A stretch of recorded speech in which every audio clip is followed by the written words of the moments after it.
ஒரு ஸ்கூல்ல படிக்கிற சின்ன பையன் ஏதோ யோசிச்சுட்டு இருக்கான். அந்த பக்கமா அந்த பையனுடைய ஆசிரியர் நடந்து வந்து கொண்டிருந்தார். அந்த சின்ன பையன் அந்த ஆசிரியர்கிட்ட போயிட்டு, ஐயா, எனக்கு ஒரு சந்தேகம், அதை தீர்த்து வைப்பீங்களா அப்படின்னு கேட்டான். ஐயா, நான் எதற்கு படிக்கணும், படிச்ச வாழ்க்கையில முன்னேறலாமா அப்படின்னு கேட்டான். அதுக்கு அந்த ஆசிரியர் சொன்னாரு, நானும் ஒரு காலத்துல உன்ன போலத்தான் தடுமாறி தெரிஞ்சேன். எங்க அப்பா ஒரு காலத்துல ரோட்டோரத்துல ஷூ போலீஸ் போடுற வேலை தான் செஞ்சிட்டு இருந்தார்.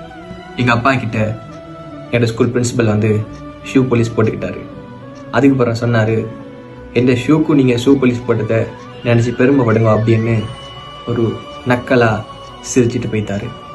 அந்த டைம்ல என்னால் ஒன்றுமே செய்யலாம், ஏண்டா நான் சின்ன பையனா இருந்தேன். அந்த டைம்ல நான் அதிகமாக கோவப்பட்டேன். ஆனா என் கோபத்தை காட்ட முடியல. ஆனா நான் என்ன செஞ்சேன்னு தெரியுமா? அந்த கோபத்தை எல்லாத்தையும் படிப்பில் காட்டினேன். படித்தேன் ஃபுல்லாக. என்னால் 7 மாதம் மட்டும் படித்தேன். இயர்லி நான் டிஸ்ட்ரிக்ட் ஃபெஸ்ட் அடித்தேன். அதே பிரின்சிபல் எங்கள் அப்பாவை பார்த்து, என் ஷூவை நீங்கள் துடைச்சதால பெருமைப்படுங்க. அதே பிரின்சிபல் எங்கள் அப்பாவை பார்த்து, உங்களோட மகனால தான் எங்களோட ஸ்கூலே பெருமைப்படுது, கட்டாயமாக இந்த ஃபங்க்ஷனுக்கு வாங்க அப்படின்னு கூறினார். Moral of the story, education is the best powerful thing.